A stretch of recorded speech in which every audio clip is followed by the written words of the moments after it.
procurou pelo sertão.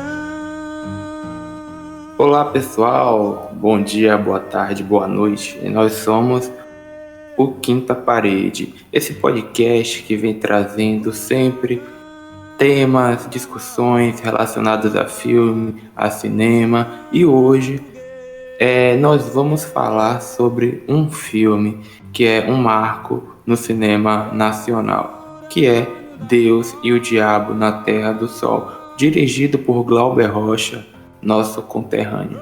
E hoje estou aqui acompanhado do meu colega de podcast. Se apresente aí.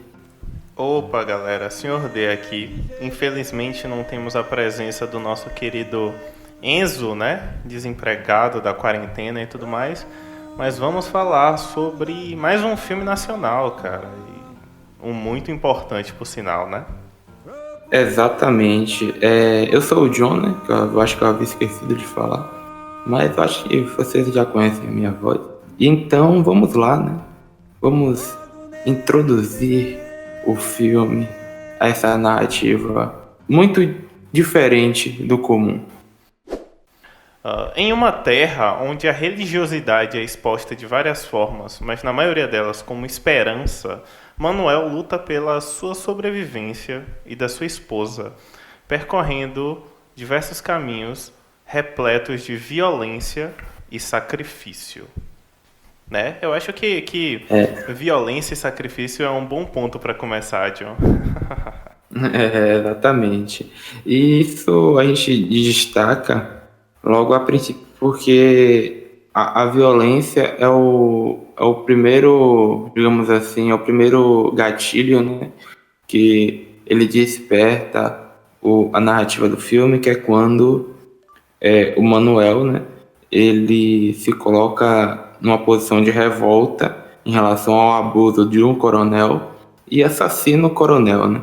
A gente vai dar esse spoilerzinho, porque é spoiler logo do início. Isso você vai ver, se você pesquisar a sinopse do filme, vai estar falando isso. Então, ele assassina um coronel. E, a partir disso, ele perde um pouco que ele tinha, né? Porque ele passa a fugir da perseguição desse coronel. Então, a violência ela já se faz presente logo no início do filme, a partir desse primeiro ato dele, a partir da reviravolta, que são os jagunços do coronel correndo atrás dele, ele matando alguns, e a morte da própria mãe dele, certo? Então isso já ilustra bastante o cenário do filme. O filme ele já se apresenta dentro dessa perspectiva de violência logo no início, né? Sim, com certeza, mano. E além da questão da violência, né, nós temos a situação da religiosidade também. Por quê? Porque logo a primeira cena do filme, que inclusive me lembrou muito um filme de western, né, que tem uma forte influência disso, posteriormente podemos comentar, ele vê um grupo de peregrinos e ele fica circulando esse grupo no seu cavalo, né? Inclusive, depois que acontece esse fato da morte da mãe dele e dele matar o coronel Moraes, né? Ele parte em busca de penitência, digamos assim, né? Ele parte para ficar com aquele grupo e ser um devoto, né, de Sebastião. Olha aí, Sebastião. Então, e isso é bem interessante porque é nesse ponto que eu acho que o filme ele já se conecta com o seu próprio título, né? Que é Deus, né? A partir do Deus, de Deus e o Diabo na Terra do Sol. Porque a religião, né? Já vamos dizer assim, porque não era uma religião formalizada, mas era uma crença religiosa, ela passa a ser o refúgio de Manuel e Rosa. E esse refúgio, ele é caracterizado várias vezes durante o filme, e também é relacionado com fatos históricos, né, como a própria Guerra de Canudos, que foi gerada pelos devotos, né, do Antônio Conselheiro, tem toda uma história. Antônio Conselheiro, ele era como se fosse um Sebastião, né, digamos assim, era um profeta, só que Sebastião, a gente vê outras questões aí que se desenvolvem no filme. Mas ele era um profeta, digamos assim, o Antônio Conselheiro, e várias pessoas passaram a seguir ele. E, consequentemente, ele formou a maior comunidade brasileira autossustentável, né? É como se fosse uma cidade, as pessoas viviam ali. Os historiadores estimam que tinham de 10 a 30 mil pessoas vivendo em Canudos, sob a supervisão de Antônio Conselheiro, e claro que virou um grande problema para o Estado, virou um problema para os coronéis, e o Estado da Bahia tentou 2 invasões, não conseguiram. Aí, tipo, na terceira invasão, somente com o apoio do governo federal, e aí que eles conseguiram derrubar Canudos, e isso é algo muito exposto logo nesse, como é que eu posso dizer, nesse contexto religioso. Eles próprios falam sobre isso, certo? Falam sobre o conselheiro e falam como o conselheiro era uma ameaça e como Sebastião, aos olhos da igreja, aos olhos dos coronéis, poderia também se tornar uma ameaça. Sim, cara, com certeza. Isso é muito bem referenciado no filme, né? E usado como um ponto de algo que está se repetindo, né? E algo que tem que ser erradicado. Porque tem uma questão relacionada à igreja, que vamos falar mais para frente, que de um preconceito muito grande, né, cara, que era imposto. Se tinha algo que estava contra a igreja, independente de ser algo santo, né, que era para ser alinhado a Deus também, isso tem que ser erradicado, né? Mas, chegando nesse ponto, eu acho importante a gente falar de uma personagem que ela é muito importante em vários aspectos do filme, que é a Rosa, né? Que é a esposa do Manuel. Por que eu quero falar da Rosa? Porque ela é a pessoa que ela é meio que... Ela tenta guiar o Manuel numa visão cega que ele está tendo, digamos assim, as ações que são feitas dentro desse culto. Eu acho que a gente pode chamar assim, né? Porque ele tem todo o lance da questão da ilha, né? Da chuva que eles estão buscando e tudo mais para a seca, né? E nesse processo são feitas pregações, são feitos penitências, principalmente por parte de Manuel, que ele é o personagem principal, né? E chega um ponto que ela tem que ser a voz da razão para ele, e ela tem uma atitude questionável, digamos assim, né? Que ela causa uma ruptura dele com aquilo que está acontecendo, e isso casa com outro acontecimento em seguida, porque isso eu achei genial do Glauber, né? Que para depois daquilo que aconteceu, ele já bota um outro acontecimento muito importante em seguida, e tem meio que um embate, assim, sabe? É muito louco isso. Sim, sim. Isso aí, eu acho que já destaca um ponto muito interessante que eu achei no filme, que é em relação à construção dos personagens, né? Porque são, são personagens que eles alternam muito entre Deus e o diabo, tá ligado? Entre aquilo que seria correto e entre aquilo que seria errado, tá ligado? Tô Como ligado. a própria Rosa, tipo, no decorrer do filme existe isso. O próprio Manuel também, em relação às ações dele, o Sebastião e até o Antônio das Mortes, né? Vou falar agora um pouco também do Antônio das Mortes, que é um personagem, um assassino de aluguel, né? Um matador de aluguel, que é contratado para dar fim nos seguidores, né, de Sebastião.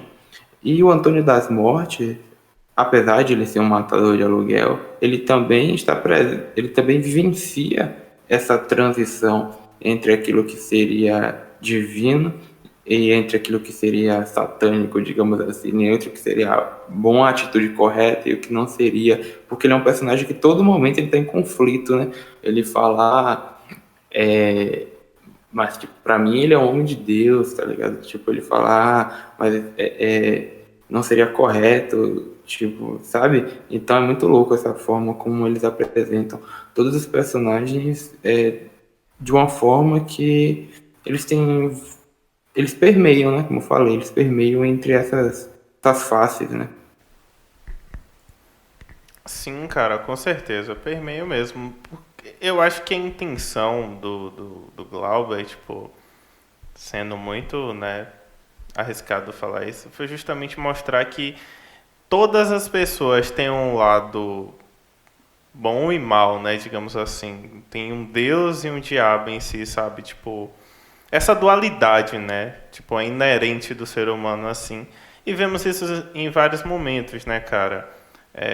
Em vários momentos, o Manuel, que é o personagem principal, ele tá buscando o contato com Deus mais próximo para tentar sair daquela situação deplorável que ele se encontra, sabe? Tipo, é tão forte isso que no momento que ele foge da própria casa, depois que a mãe dele morreu, ele fala assim: é, vamos embora, não temos nada para levar, só o nosso destino, sabe?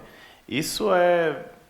Tem várias frases nesse filme, várias passagens que são bem marcantes e bem chocantes, assim, cara. Mas esse lance que você falou do Antônio é realmente. Mas isso mostra outra face das pessoas também, né, cara? Que até pode ser uma parte considerada uma parte do diabo, né? Que tem o lance da ganância, dos pecados capitais e tudo mais. Que é o lance do dinheiro, né, cara? Que ele ficou. Ele ficou, não, cara, mas pode ter uma parada divina ali, eu não quero mexer, em coisa de Deus não se mexe. Aí o padre vai e fala, tipo, não, vou dobrar aqui, pô, vou dar 600 contos aqui pra você. E aí? Dou-lhe uma. E aí ele vai, no final das contas, mesmo em conflito, sabe? Porque as pessoas têm que sobreviver, né, mano? Exatamente, isso é o que diz, isso é o que é de onde parte, né, as narrativas do filme, né, que é a miséria mesmo, que é a necessidade de dinheiro, a necessidade de sobrevivência. Tanto tanto isso, né, que a gente está falando, que primeiramente a salvação ela vem por meio do Sebastião, né, através do culto dele e etc. E aí, após um acontecimento trágico no grupo de Sebastião, a salvação ela vai vir por meio de algo totalmente oposto ao que seria o culto, né, religioso, né, que é através do cangaço. Então, só que os dois são duas coisas que parecem estar distantes, só que tem uma mesma origem, que é a miséria, tá ligado?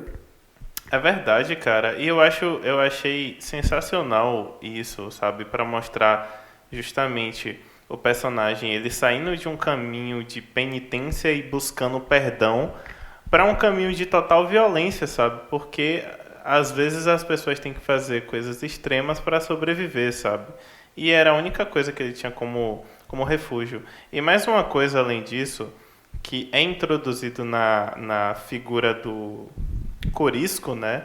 Ele pega, porque assim, geralmente o que era comum, quando você fala de cangaço, é você falar de Lampião, tá? Não dizendo que Lampião não está presente. O próprio Corisco ele usa uma frase dizendo que ele assumiu o bando do Lampião, né? Que só tinha ele e mais duas pessoas, mas a partir do momento que Lampião morre, o espírito dele fica ali, sabe? Ele mesmo fala, tipo, eu sou um ser humano que tem duas cabeças. Tipo, tem o ser humano que mata e o que pensa, tá ligado? E aí, cara, uma parada sensacional que eu achei.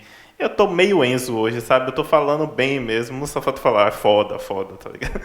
Mas o lance dele conversar com ele mesmo, sabe? Tipo, ele tem momentos que essa parte da violência dele fala com a parte da inteligência, sabe? Isso é muito louco, mano. Isso é. Uau. Sim, é muito louco isso mesmo, em termos de técnica, né, e tal. Às vezes, tipo, parece também que ele tá falando, você não entende muito bem com quem ele tá. falando, tá ligado? Teve um momento que eu peguei e falei, esse cara tá falando com quem? Tá falando comigo? Mas não é comigo, não é uma quebra da quadra. Com o que o cara tá falando? Que é aquele primeiro plano assim, fechado e tal, e ele falando várias coisas, aí você para, como assim, velho? O que é que tá acontecendo? Mas é justamente isso. E aí, e eu acho que também a escolha do Corisco, eu acho que também se deve também a uma questão de ligação histórica também, do Glauber, que o Glauber faz, né? Porque o Corisco, ele existiu, né? Só para deixar claro também, né? Que às vezes as pessoas ouvem muito falar de Lampião, Lampião, e tipo, o cara apresentou o Corisco, vai que o Corisco é um personagem fictício. Só que não, o Corisco ele realmente existiu, e o Corisco ele era um dos responsáveis por um dos bandos de Lampião, né? Como se fosse um capitão mesmo, como o filme fala. E ele morreu aqui na Bahia, então provavelmente ele cuidava de algum bando que atuava na Bahia, né? E enquanto os outros estavam em outros estados do Nordeste. Então talvez o Glauber tenha colocado ele justamente por essa questão geográfica, né? De fidelidade histórica. Quem estava aqui, tá ligado? Era Corisco, entende? Entende? Eu acho que também pode ter sido isso. Então, Sim, peraí, deixa. sim. Respira, Pode falar, respira. velho. Calma, respira. É. Eu ia falar de um ponto, mais um ponto importante dessa ruptura, né? Que a gente estava falando do Manuel, porque a gente tem que falar mais dele porque ele é o protagonista, né, cara? Então, é o lance justamente que foi o ponto que eu compreendi verdadeiramente o título do filme. Deus e o Diabo na Terra do Sol. Por quê? Porque o Manuel, quando ele vira um cangaceiro, ele é batizado. E ele é batizado como Satanás, sabe? Então, cara, isso é uma ruptura completa, sabe? Porque o personagem, ele era um devoto de Deus, né? E até fez coisas, digamos assim, peculiares, né? Para demonstrar sua fé e tudo mais, o lance da pedra lá. E de repente ele vira a chave de um jeito, sabe? Ele começa a ter atos verdadeiros de violência. Tem uma cena que mostra muito bem isso. E mesmo nessa cena você vê a dualidade dentro dele, que ele pega uma cruz, ele fica segurando, né? E tudo mais. E fica refletindo sobre isso. O que eu gosto bastante desse filme é que tem momentos que as cenas são lentas, assim, sabe? Tipo, mas não são lentas de tipo monótono. É lento o personagem tá refletindo as próprias ações, sabe? Tipo, o cara vai fazer tal coisa, ele para um momento, assim, ele se mexe devagar, ele vira em câmera lenta, assim, sabe? E cara, reflete, para, pensa, sabe? Tipo, uau. É muito interessante você falar isso do nome, porque Manuel, ele é uma variante de Emanuel, que significa Deus conosco. Então, é algo que reforça mais ainda esse discurso do nome, tá ligado? Não sei se você sabia, Não sabia. mas é isso. Porra. E aí, tipo, é uma variante do nome, então o nome dele já trazia consigo essa questão da divindade, né, do Deus. E aí, quando ele muda pro cangaço, tipo, agora você não vai ser mais Deus conosco, você vai ser o Satanás, tá ligado? Então, é a revolução, né, a revolta, agora por meio da violência, né, da luta e tal. Mas aí a gente entra já em um outro ponto do filme, que eu acredito, né, que é o fato dele perceber também que aquela trajetória, né, não é algo tão, como é que eu posso dizer, que vai ser tão boa para ele, né? Quando ele percebe as atitudes e a forma como o Corisco age e tal, então é um momento muito de reflexão, como você falou, não só nas cenas, mas o próprio Manuel em relação a ele mesmo, de como ele vai encontrar essa redenção, né? Essa mudança de vida e tudo mais. Sim, cara, com certeza. Isso se faz presente numa passagem muito particular, sabe? Uma sequência de cenas assim mais ou menos intensa, né? Porque o Corisco ele tá torturando, digamos assim, uma pessoa em um momento, né? E algumas outras coisas estão acontecendo. E aí termina que acontece uma coisa lá e o Corisco ele contesta o Manuel, né, falando assim, cara, tipo, o que que você tá procurando aqui? O que que você tava procurando quando você saiu de casa? Ele fala justiça. E aí ele fala, mas eu não era justiça para você. Ele fala, não se pode fazer justiça em um derramamento de sangue, sabe?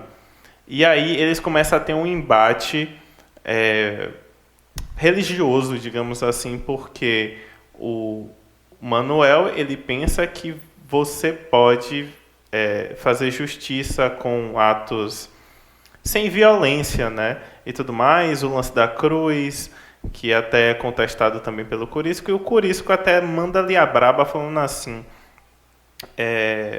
cadê? Só um momento, você corta essa parte. Homem só tem validade nessa terra quando pega nas armas para mudar o destino, tá ligado? Justamente fortalecendo esse ponto da violência, cara. Porque nós temos um background melhor da história do Corisco, né? Ele conta e a gente percebe que é todo um lance de criação também, né, mano? Que ele sofreu desde que ele era jovem e tudo mais. Então, Tem um ponto que eu queria destacar, que reforça todo esse discurso que nós já estamos trazendo, que é em relação às atuações, né? Porque eu fiquei um pouco surpreso na hora que existem cenas bem teatrais, assim, no filme. É que óbvio que aquilo ali. Não, é óbvio que aquilo ali foi feito para ser daquela forma, tá ligado? No momento, em certo momento em que um personagem específico é morto, e aí ele dá tipo dois giros assim, tá ligado? E para e cai. Ali é óbvio que aquilo ali é teatral, tá ligado? E porque aí é porque assim, existe a linha entre a cena mal feita e a cena que queria ter um outro objetivo. Se fosse mal feito, ele não ia fazer tudo aquilo ali pra morrer, tá ligado? Então é óbvio que aquilo ali é um recurso, né? Teatralidade e tal, tipo de expressão. E eu acho interessante isso acontecer em alguns momentos do filme, porque ele meio que mostra esse lance do que seria real, né? Ali no momento ali o que era real, o cara tomar um tiro e cair morto, tá ligado? E do que é irreal, tá ligado? É o cara tomar um tiro, dar dois giros, que da bailarina parar, soltar a arma e aí cai, tipo, tá ligado? Então eu acho que ele mostra ele reforça novamente isso do, do Deus e do diabo, né? Dos pontos que se divergem, também também com as atuações, também com a forma de atuar, porque ele traz aquilo que seria, como eu posso dizer, mais teatral, mais irreal, em contraponto àquilo que é real e mistura tudo, sabe? com certeza, mano, eu concordo plenamente, sabe? Com esse ponto aí. Porque tem um lance da teatralidade com o diabo também, né? E é atribuído isso, não sei se certamente ou erradamente, mas tem todo o lance da ilusão, da teatralidade, da manipulação e tudo mais, né? Mas realmente. E cara, eu acho que a gente pode encerrar. Você tem mais alguma coisa para comentar? Porque. Não, não, eu tenho assim uma questão, algumas coisas que eu percebi, e também que eu pesquisei e vi, e outras pessoas perceberam também. Algumas coisas eu não percebi e vi que outras pessoas perceberam e eu passei a perceber. E tiveram coisas que eu percebi e outras pessoas também perceberam. Que era em relação. Eu lembrei muito, você sabe, né, que a gente estuda cinema, e eu lembrei muito quando eu estava assistindo esse filme, do neorrealismo italiano, né? Que é aquele que mostra, tem com a característica de mostrar cenários reais, tipo na cidade, pessoas reais e tal, aquele lance do preto e branco e aquele uma estética assim mais da vivência, né? E aí, só que aí no caso não é a cidade, né? É o sertão. Mas eu percebi isso. Teve um outro lance interessante, que é a cena das mortes na... A cena do massacre, que tem uma cena de massacre no filme, que ela remete um pouco àquela cena lá do massacre do Do Eisenstein, né? Encoraçado Potequim. Então, pô, Eu lembrei daquela... É do Eisenstein. É do Eisenstein. É do Eisenstein. É isso mesmo. Exatamente. É do Eisenstein. Eu não entendi que você tinha falado Eisenstein. É do Eisenstein, tá ligado? Então o filme ele traz algumas referências. Essa não foi eu que peguei, não. Essa daí eu parei pra perceber depois que eu vi, que eu pesquisei sobre. E realmente dá pra perceber claramente que ele bebe de fontes, outras fontes, só que de uma forma totalmente nova, né?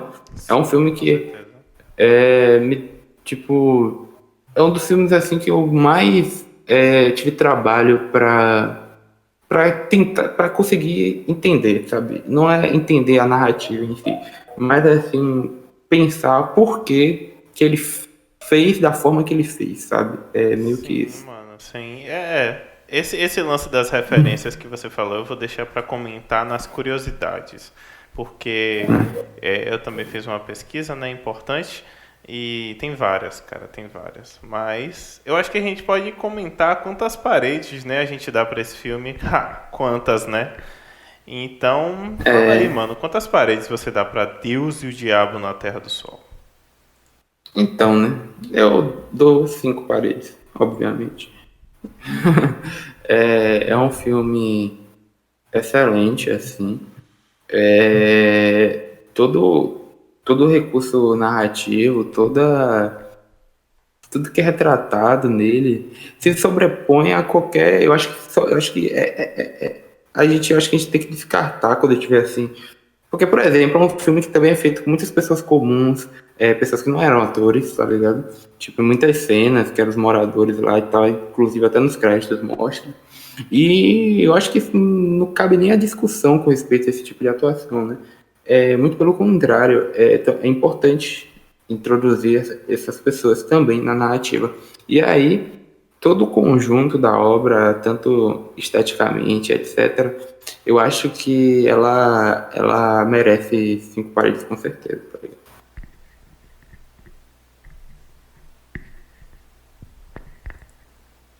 Sim, mano, sim, com certeza, cara. E na minha vez, né, eu também não poderia deixar de dar 5 paredes para esse filme. Eu acho que mesmo se eu não soubesse que esse filme é o segundo melhor eleito, né, o segundo melhor filme da história do Brasil, mesmo assim eu daria, porque ele é um filme diferente de tudo que eu já vi, cara.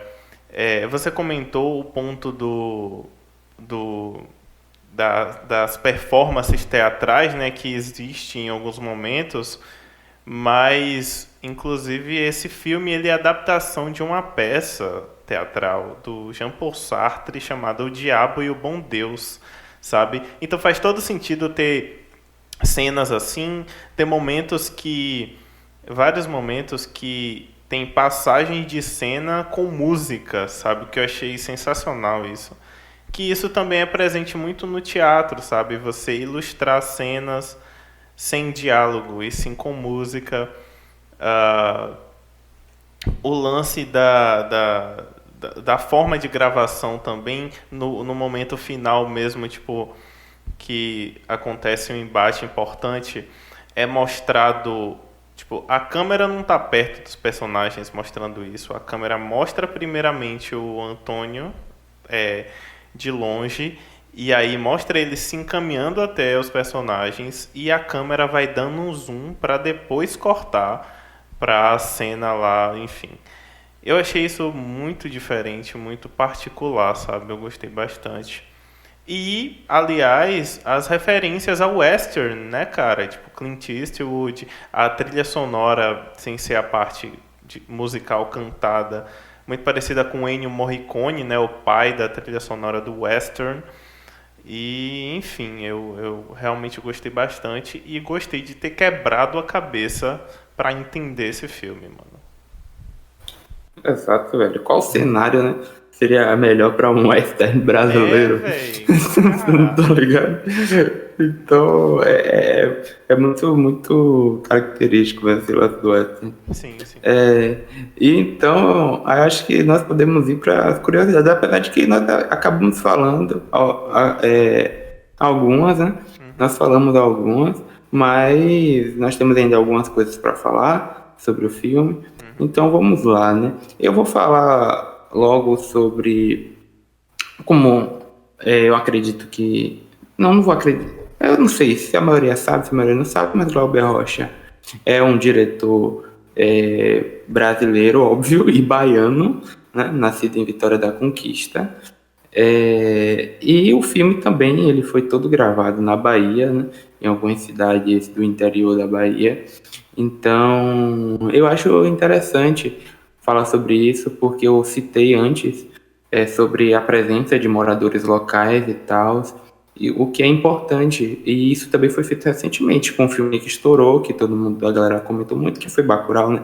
Foi um filme também igualmente gravado no interior da Bahia, óbvio que com alguns milhões de receita, de receita e de financiamento de diferença, mas que também usou moradores locais e é bom esse destaque, né?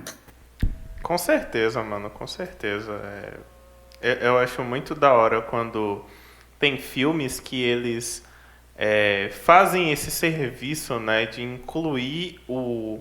Porque é importante, né? Os moradores locais, eles fazem parte da história. Então, se você vai contar uma história daquele local, os moradores, para além do ambiente, eles são a história daquele lugar, cara. Então, eu acho isso importantíssimo, sabe?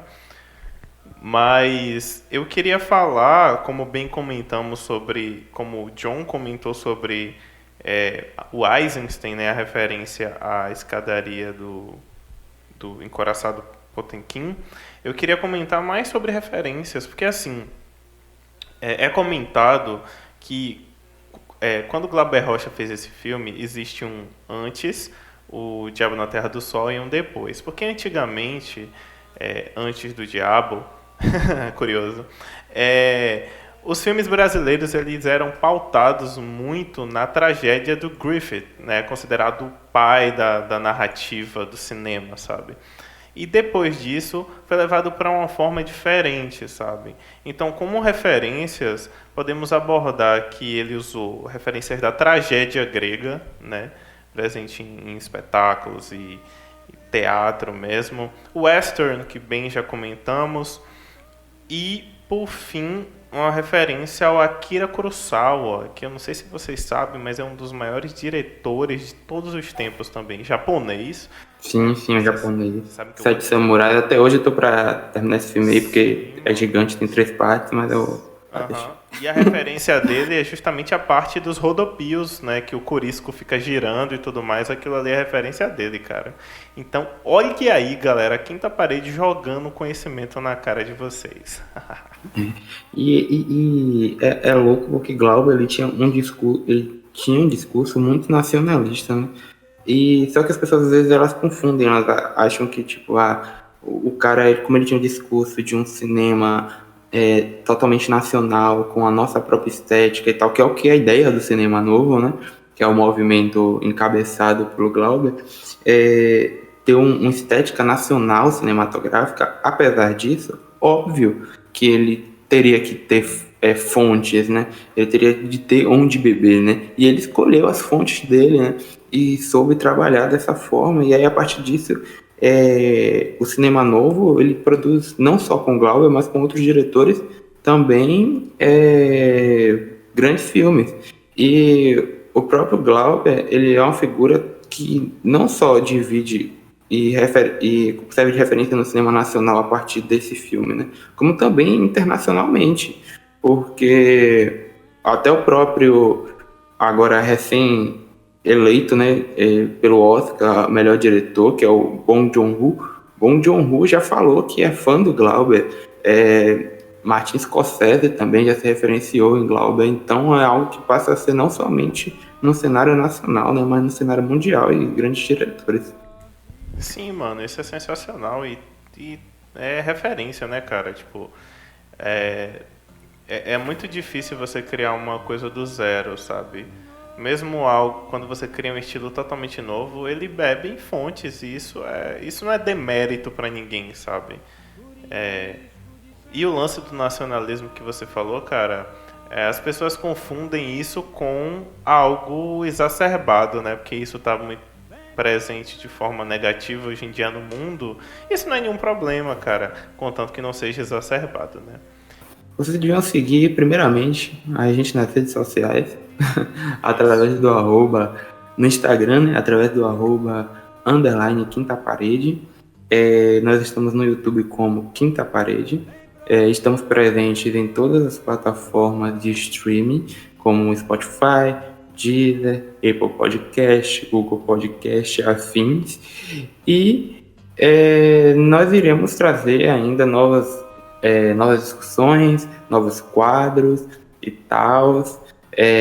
Temos quadros como Quinta Categoria, que é um quadro como se fosse um top 5, né? Temos o Quinta dos Infernos, que é um quadro de discussão sobre determinado tema voltado ao cinema. E por enquanto é isso. Tem alguma consideração aí, senhor D? Não, não. Tô de boa. Então, galera, o nosso próximo filme será